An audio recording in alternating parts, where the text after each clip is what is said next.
आली हो माय बाप, हो बाप मी म्हणते. कारण दोन्हीकडनं मला पाहिजे भिक्षा. भिक्षा कसली?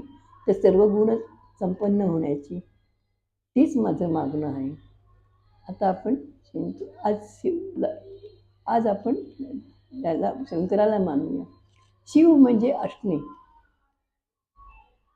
जे सत आहे ते म्हणून म्हणजे शिव. सर्वात्मका सर्वेश्वरा, सर्वात्मका सर्वेश्वरा, गंगाधरा शिवसुंदरा. जे जे जगती आहे तया माझे मना करुणा करा.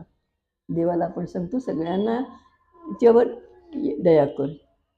सर्वात्मका सर्वेश्वरा, आदित्य तिमिरात व्हा. एक आणखीन तमसो मा ज्योतिर्गमय ऐकलं असेल बऱ्याच वेळा शाळातून म्हटलं तर.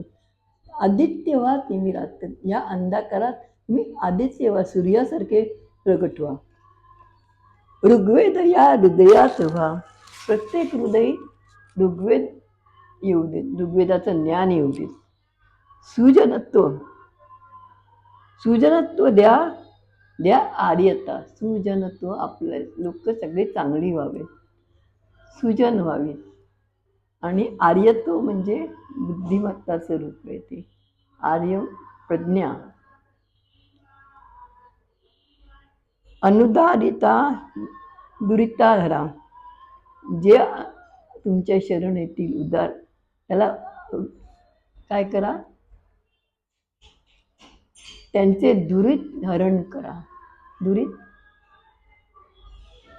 दुरित म्हणजे दुःख, दुःपासूनची सगळी गोष्टी दुरित आहेत. सर्वात्मका सर्वेश्वरा. आता ह्याच्यात आणखीन एक गोष्ट सांगते मी तुम्हाला. तुम्ही जेव्हा सोशल मीडियावर जाता, बाहेर फिरायला जाता, तेव्हा काही मुली दिसत असतील नको त्या अवस्थेतल्या, पण त्यांना फटकारा, हिंमत ठेवा. तुमच्या वयाचा, वृद्धत्वाचा मान तुम्हीच ठेवा. काय हरकत नाही, लोक नावं ठेवतील ना, नावं ठेवू देत. पण एकाने फटकारलं, दुसऱ्याने विचारलं तर नक्कीच कुठेतरी भीती बसेल आणि हे प्रकार कमी होतील. खरं म्हणजे कॉलेजेसनी पण याच्यावर लक्ष ठेवायला पाहिजे. या मुलं अभ्यास करतात का नसते उद्योग करतात, हे महत्त्वाचं आहे. आता वृद्ध मी म्हटलं, आजकालच्या लोकांना वृद्ध म्हटलेलं आवडत नाही. ज्येष्ठ नागरिक, सिनियर सिटीजन, अरे काय फरक पडला? एकूण एकच हिशोब. मी एक सांगते बघा, सगळ्या आज्यांनी विचार करा, खरं आहे का खोटं आहे, आपल्या मनाला विचार. कित्येक आज्यांना आवडत नाही आपल्या नातवाने आजी म्हटली, आई म्हणायला लावतात. आई लावा म्हणा. आणि आजकालच्या आया तर मम्मीच झाल्या त्या, त्यामुळे दोन्हीच फरक असतो. पण जेव्हा मराठीत अभ्यास घेताना मामाची गाडी आली, आजीची गोष्टी आल्या, तेव्हा मुलांना आई म्हणजे त्यांना प्रश्न पडतो, ही आजी कोण? घरात आजी असून या मुलांना आजी कोण कळत नाही, कारण ती आई झालेली असते. तुम्ही आई आहात का?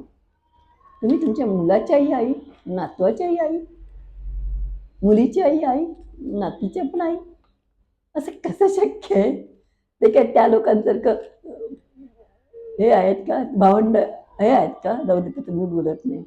पण हे विचार करण्यासारखी गोष्ट आहे की तुम्हाला आजी म्हटलं तर काय बिघडतं. मला तर आवडतं ते. माझ्या बहिणीचा नातू खूप पूर्वी तिला झाला, तेव्हा माझी मुलं पण स्कूल गोईंग होती, पण मला त्यांनी आजी म्हटलेलं आवडतं. मला एक प्रकारचं ते प्रमोशन वाटतं. वाटतंय का? बदल करताय का? विचार करा.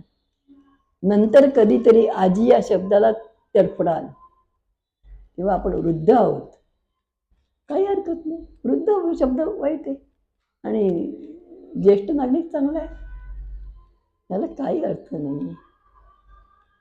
तर ते गंगाधरा शिवसुंदरा सारखं आपण खरोखर श्रेष्ठ ठरवण्यासाठी श्रेष्ठ व्हा.